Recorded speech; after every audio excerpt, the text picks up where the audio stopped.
Per farvi capire come tutto quanto funziona, ragazzi, ho recuperato quelli che sono i comandi centrali originali e praticamente qui abbiamo quello che è il supporto che va attaccato alla moto, quello che è ovviamente il freno e l'asta di rimando al freno. Purtroppo non posso farvi vedere come avviene lo smontaggio dei comandi centrali. Questi scarichi che ho attualmente non vanno d'accordo con i comandi centrali. Però intanto li ho recuperati così ve li faccio vedere. Il tutto si va a attaccare su questo supporto qui, quindi la pedana si attacca qua, il freno ovviamente rimane dritto, quindi parallelo con l'asfalto, e questa è l'asta che va di rimando al freno, quindi il tutto sarebbe più o meno attaccato in questo modo.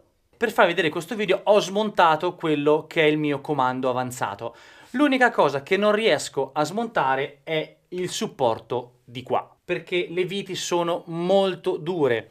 Le ho riempite di VD e comunque non vogliono saperne di venire via. Questa pedana deve stare in questa posizione qua. Dove c'è il paracolpi in questa posizione, poco più dietro qua ci sono i due attacchi per i comandi avanzati. Come in questo caso la pedana vi viene già fornita di supporto e in questo caso il freno, non dovete assemblare nulla. La parte più complicata da fare è andare a mettere l'asta di rimando, perché con i due dadini all'estremità 1 e 2 dovete andare a stringerli o allargarli in base all'occorrenza per far sì che il tutto sia nella giusta lunghezza. Fare questo lavoro è semplicissimo, basta svitare questa vite, questa parte aperta si incastra con questa parte che è la parte finale dell'asta del freno, quindi noi andiamo a mettere, posizioniamo la vite all'interno e il dado dietro. Siccome abbiamo le viti in pollici ci serve testa esagonale da 3/16 e molto più semplicemente chiave metrica numero 13. Ora lo lascio stare così e poi facciamo la regolazione finale. Questa testa che vedete qua libera va attaccata qui, che questa praticamente è la pompa del freno. Vite con la sua burgolina, in questo caso ci serve la chiave metrica numero 10.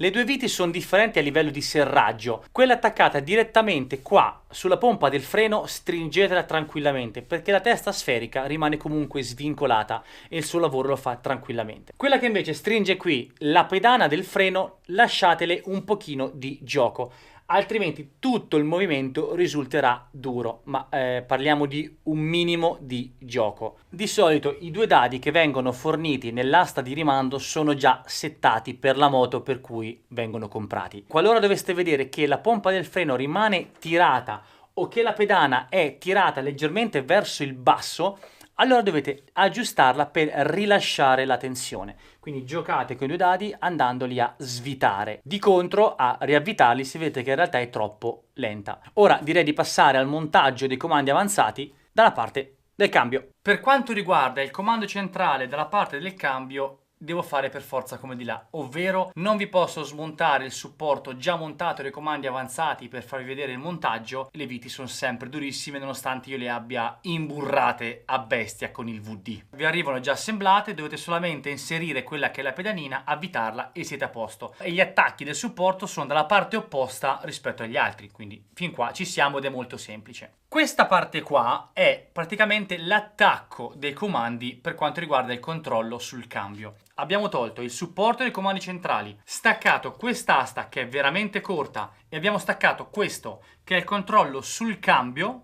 Partiamo col fatto che abbiamo già attaccato il supporto alla moto. La parte più difficile come sempre è riattaccare l'asta di comando e questo supporto qua. Questo poi vi dico il perché bisogna montarlo bene. Questa parte qui, che è la parte che va attaccata alla pedana, si svita semplicemente e come prima si inserisce semplicemente la vite, il suo relativo dado. In questo caso il dado, la chiave italiana è la numero 10 e potete tranquillamente stringerla perché questa testa è svincolata, quindi non abbiamo nessunissimo problema. Inizialmente quando io montai questo supporto lo montai leggermente più indietro in modo da avere il comando avanzato un pochino più comodo, meno dritto. Ora cosa succede? Che quando si va a cambiare questa parte ci va a toccare sul carter. Se montiamo questo supporto troppo indietro e quindi troppo verso il cambio, quando andremo a cambiare ci toccherà sempre e quindi non funzionerà a dovere. Quindi mi raccomando, ricordatevi perpendicolare con il terreno. Dovete metterlo così, a filo, perché se lo mettete troppo dentro poi l'asta rimane inclinata, quindi il tutto quanto tende a sforzare un pochino. Quindi una volta posizionato si stringe bene bene. Ecco fatto. Una volta montati i comandi, una cosa che io faccio e che faccio con regolarità, vado a ingrassare con il VD queste parti qui mobili.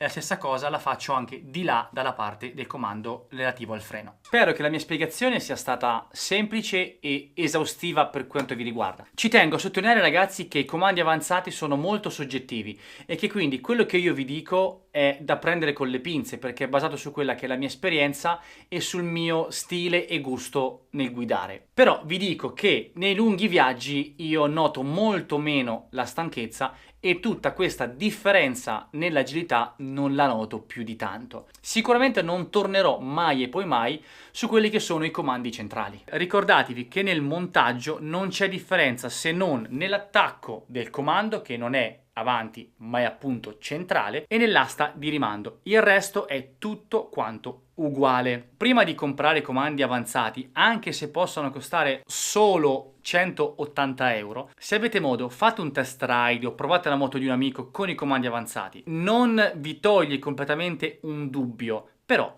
toccare con mano e provare già vi dà un'idea di come potrebbe essere. Vi ricordo, ragazzi, che al nome Noise883 mi trovate ovviamente su YouTube, ma anche su Instagram, Telegram e Facebook. Mi raccomando, ragazzi, seguitemi, seguitemi, seguitemi. Iscrivetevi al canale e cliccate anche sulla campanina per rimanere sempre aggiornati. Ciao ragazzi!